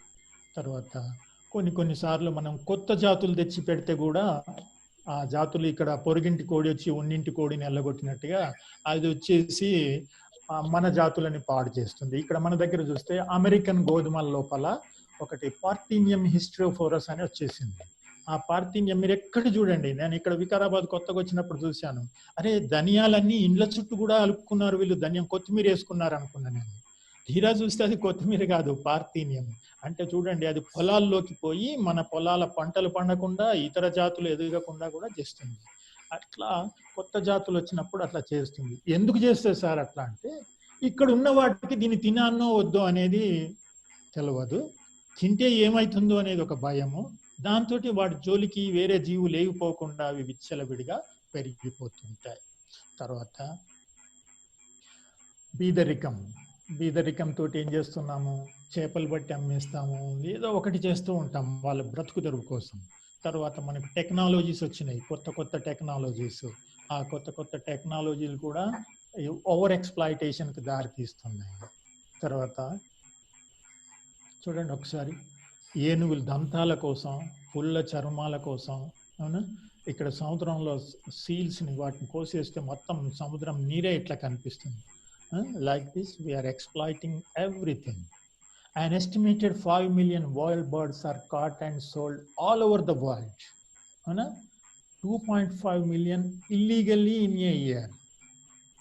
ఎన్ని యాక్ట్స్ వస్తున్నాయి, వైల్డ్ లైఫ్ ప్రొటెక్షన్ యాక్ట్స్ వస్తున్నాయి. అవి ఏవి వచ్చినా కూడా మనం మారాలి, అప్పుడే ఇది వస్తుంది, కానీ లేకపోతే కష్టం. ఎందుకు మనము ఈ బయోడైవర్సిటీని కాపాడాలి అంటే, we are getting food, drugs, medicine, timber, forest produce, and they are useful for our aesthetic and cultural aspects, genetic resources, ecosystem services, biogeochemical cycle regulations, waste disposal, ecological balance. ఇవన్నిటికీ ఇది తోడ్పడుతుంది. ఒక్కటి కాదు, అన్ని తోడ్పడుతున్నాయి. కాబట్టి మనం దీన్ని కాపాడాల్సిన అవసరం ఉంది. Millions of people in rich and poor countries alike are already feeling the consequences of natural habitats and biodiversity loss. ఇవాళ నీళ్లు లేక కాదు, నీళ్లు దొరకడం, తాగలేని పరిస్థితి ఉంది. Water everywhere but not a drop to drink అన్నట్టుగా we are polluting our all the ecosystems. అంటే అండర్ గ్రౌండ్ అక్వాఫర్స్ పొల్యూట్ చేస్తున్నాము, కుంటలు, చెరువులు అన్ని మనం పొల్యూట్ చేస్తున్నాము. Uncertainties over food and water security, increased vulnerability to natural disasters and diseases. తప్పదు. చూడండి, things will get much worse if we keep going the same way. మనం ఇట్నే ఉంటే ఇంకా వర్స్ట్ అయిపోతాయి. Our planet is at a critical point. ఇవాళ మనం ఏం ఎంజాయ్ చేస్తున్నామో మరి భవిష్యత్తులో వచ్చే వాళ్ళందరికీ కూడా ఇవి అంతటట్టు చూడాలి కదా. We should not deprive the future generations from the economic and aesthetic benefits that they can derive from biodiversity. అప్పుడప్పుడు జోక్ చేస్తుంటాం, ఆవు అంటే ఒక బొమ్మనే ఉంటది, ఇట్లాంటి ఆవు ఉండేదట, అది పాలు ఇచ్చేదట అని చెప్పాల్సి వస్తుందని చెప్తుంటాం. కానీ అట్లాంటి పరిస్థితి వచ్చేటట్టు మనం చేసుకోవద్దు. చూడండి, పక్కకు చిన్న పిల్లలు, కాలేజ్ స్టూడెంట్స్ మేము వస్తున్నాం అని వస్తుంటే మరి వాళ్ళకి మనం ఏం మిగిల్చాలి? మన అల్టిమేట్ రెస్పాన్సిబిలిటీ ఏంటంటే we have to be good ancestors. వాళ్ళు ఏం చెప్పుకోవాలి? మా పూర్వీకులు మంచోళ్ళు ఉండిరి కాబట్టే మనం ఇట్లున్నాము, మా పూర్వీకులు మంచోళ్ళు లేరు కాబట్టి మాకు ఏం మిగిల్చలేదు అని అంటాం. ఇవాళ చెట్లు కొట్టే వాళ్ళని ఒకసారి అడిగాను, ఏమయ్యా ఎప్పుడు పెట్టినావు ఈ చెట్టు అని అంటే, మేము పెట్టినాం సార్, ఎవరో పెట్టిండ్రు, ఆ యాపగింజలు వచ్చినాయి అమ్ముతున్నాం అంటుండ్రు. మరి మన గురించి కూడా వాళ్ళు, మన తర్వాత వచ్చే వాళ్ళు చెప్పుకోవాలి కదా. అందుకే మనం జాగ్రత్తగా ప్రవర్తించాలి. The decisions we make now as individuals, as society, will determine the diversity of genes, species and ecosystems that remain in future. మనం తీసుకోపోయేటువంటి చర్యల ద్వారానే రేపు ఏమి ఉండాలి అనేది నిర్ణయించబడుతుంది. It is left to you. The most effective and efficient mechanism for conserving biodiversity is to prevent further destruction and adaptation of habitats by us. ఇంకా నష్టం జరిగిపోయింది, ఇక జరగకుండా చూద్దాం. నానా పైసలు లేవు అంటే గడ్డ మీద చెట్టు అమ్మరాదు అంటాం మనం, అవునా? పిల్లలు ఫీజు కట్టాలి లేదా డ్రెస్ కావాలంటే ఆ గడ్డ మీద చింత చెట్టు అమ్మేయి నాకు అని అంటాం. అట్లా కాదు, అది చింత చెట్టు కాపాడే మనము డ్రెస్ తెచ్చుకునే ప్రయత్నం చేయాలి. Avoid and discourage chemicals in agriculture. మీరంతా పొలాల దగ్గరికి పోతుంటారు, రామయ్య ఒక మూత పోస్తే చచ్చిపోయిందిరా, మనం 2 మూతలు పోయాలి అని చెప్తాం. అట్లా కాదు, దాన్ని అవాయిడ్ చేసే ప్రయత్నం చేయాలి. Until and unless it is useful, then only we have to go for that one. Otherwise, you have to try different methods. Plant trees, grow local crops and vegetables. మన దగ్గర మన వాతావరణానికి సూటబుల్ అయినటువంటి మొక్కల్నే పెట్టాలి కానీ ఎక్కడి కాశ్మీర్ నుంచి లేకపోతే అక్కడి నుంచి ఇక్కడి నుంచి నీకు ఇక్కడ సూట్ అయినా ఇక్కడ ఆటోమేటిక్ అవే మలుస్తుంటాయి. మనం తక్కువ శ్రద్ధ తీసుకున్నా అవి మంచిగా ఎదుగుతాయి. కానీ ఎక్కడో కొత్త వాతావరణం నుంచి తెచ్చుకొచ్చి ఇక్కడ పెడితే అవి మనకి సరిగా ఎదగవు. ఇది మాట అందరికి నచ్చదు. Shift to vegetarianism. ఎందుకంటే శాకాహారులు అయితేనే మనం ఎక్కువ రోజులు బతకగలుగుతాం. ఉన్న వాటిని అన్నిటిని కోసుకొని తింటే చివరికి మనతోనే బలహీనని పట్టుకొని తినాల్సి వస్తుంటది సమాజానికి. ఆ పరిస్థితి మనం తెచ్చుకోవద్దు. And don't purchase the goods made out of the wild animals. మనం వేరే రీయూజ్, రీసైకిల్, అవునా, ఇట్లాంటి పద్ధతుల ద్వారా మనకు ఉన్నటువంటి పాత వాటిని మళ్ళీ వాడుకొని వాటితోటే కొత్త కొత్తవి చేసుకొని వాడుకోవాలి. కానీ నేను ఈ క్యాప్ అయితే బాగుంటది, నాకు దాని ఫర్ ఉండాలి అనేటువంటి కోరికలు పెట్టుకోకూడదు, అట్లాంటివి కొనకూడదు. Use sustainable technologies, smokeless chulhas, soaking pits, percolation tanks, wind energy, solar power.